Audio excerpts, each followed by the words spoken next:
Madame et Monsieur, bonjour et bienvenue sur la RT Sahel. Octobre rose, mois de lutte contre les cancers des seins au Burkina Faso. Aujourd'hui, nous recevons dans notre studio Dr Bagré Karine, chirurgienne oncologue au CHU de Tengango. Madame, bonjour. Bonjour. Bienvenue à RT Sahel. Merci. Voilà, aujourd'hui, nous voulons parler de la question du cancer des seins. En attendant, qu'est-ce que c'est que le cancer des seins?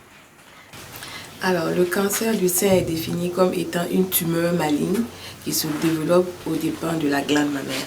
Donc, pour définir, c'est une cellule au niveau du sein qui, sous la pression de facteurs externes et ou internes, va se transformer en cellule dite anormale, avec des caractéristiques précises qui font de cette cellule-là une cellule cancéreuse. C'est-à-dire qu'elle est capable de se multiplier, de transmettre son information anormale à ses cellules filles.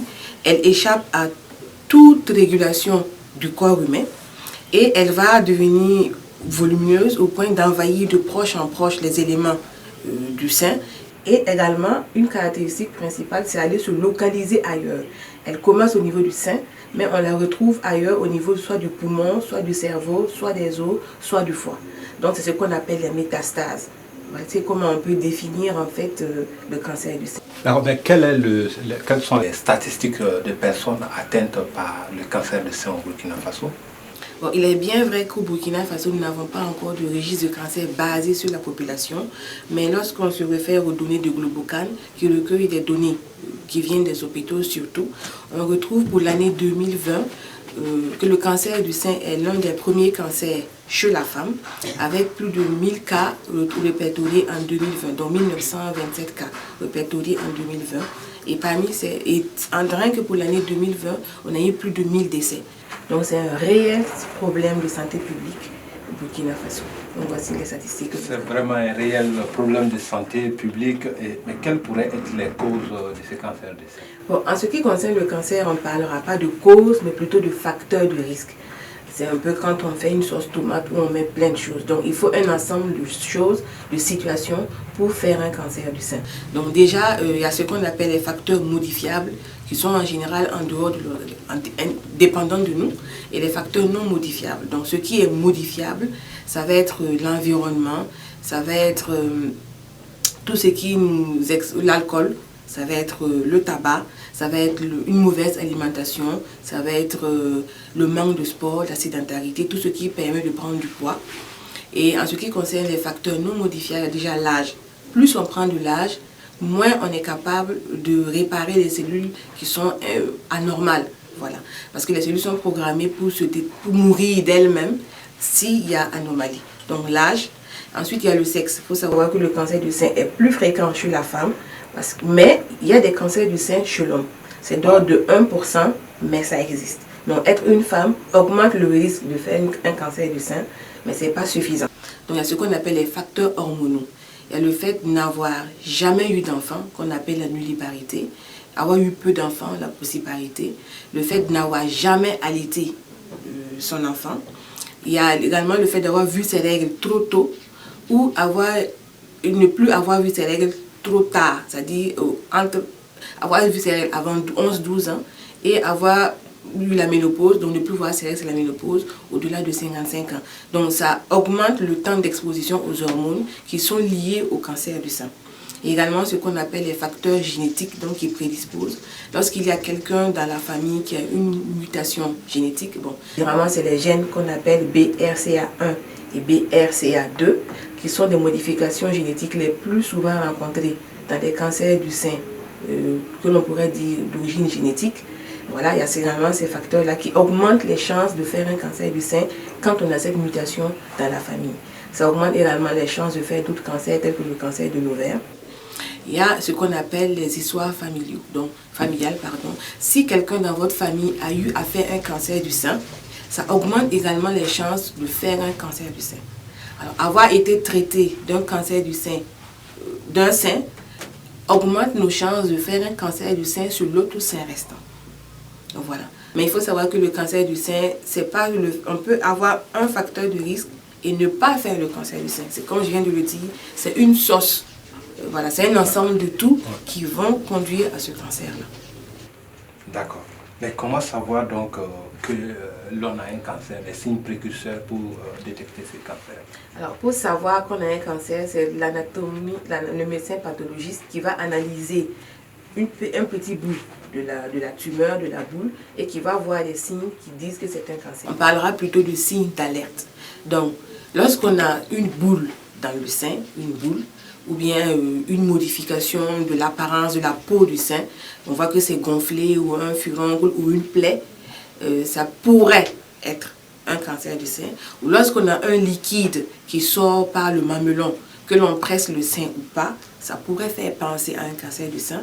Lorsqu'on a ce qu'on appelle un aspect en peau d'orange, donc c'est des petits trous au niveau du sein avec des zones planes, comme exactement la peau d'orange. Voilà, ça fait penser à un cancer du sein.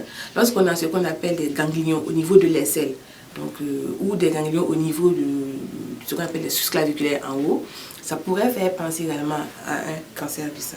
Il peut également avoir des signes en rapport au fait que la maladie est localement avancée.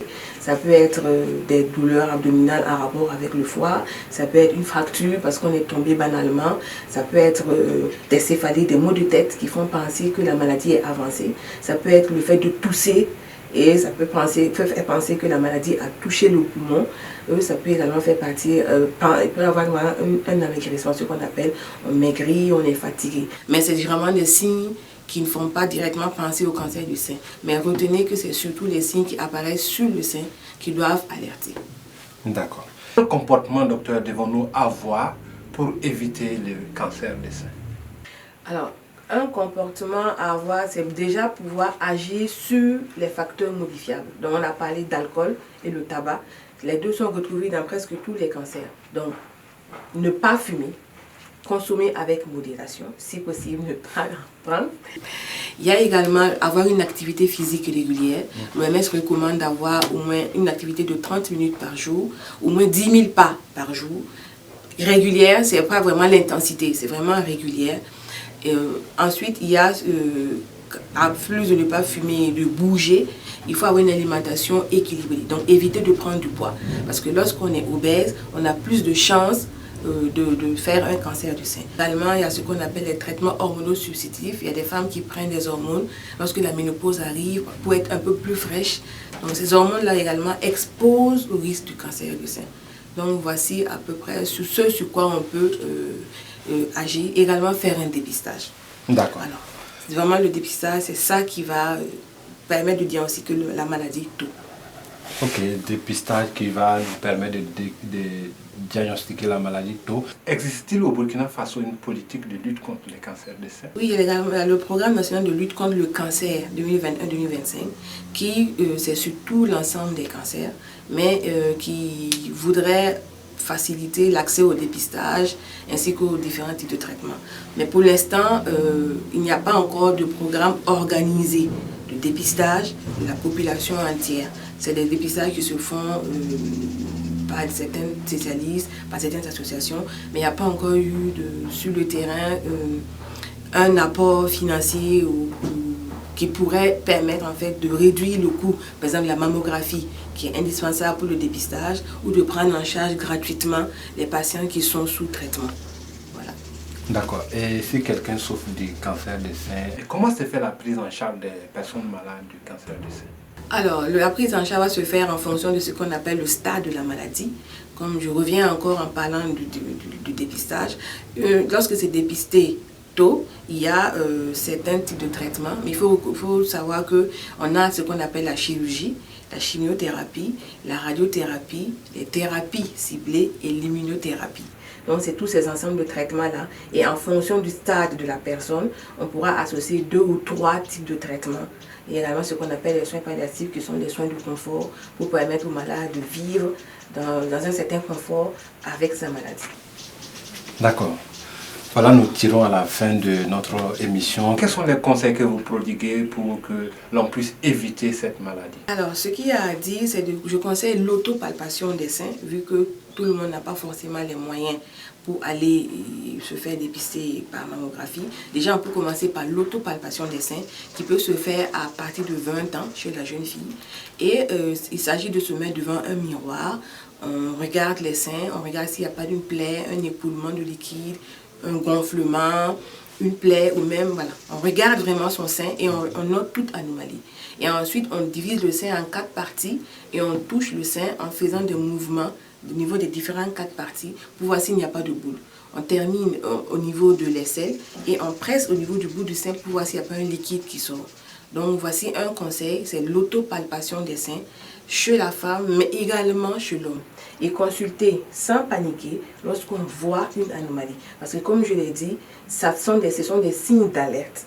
Il faut qu'un médecin anatomopathologiste, après une biopsie, confirme que c'est un cancer. Donc ne pas aller consulter. Maintenant, une chose qu'il faut savoir, c'est que si c'est diagnostiqué tôt, le cancer du sein est guérissable et la chirurgie à elle seule suffit parfois. Mais dans notre contexte, on reçoit des malades qui viennent tardivement et on est obligé de passer par la case d'autotraitement avant d'arriver au stade de la chirurgie et ça devient encore plus coûteux. Et lorsqu'on a 40 ans chez les femmes, c'est consulter pour pouvoir se faire dépister chez le médecin. Mesdames et messieurs, nous sommes à la fin de notre émission. Je rappelle que nous étions avec Dr Bagré Karine, chirurgienne oncologue au CHU de Tengan-Ngo. Nous avons parlé de la question donc, du cancer des seins et ce que c'est que les cancers des seins, comment l'éviter, le bon comportement qu'il faut avoir. Et voilà, quelles sont les politiques en matière de lutte contre les cancers des seins.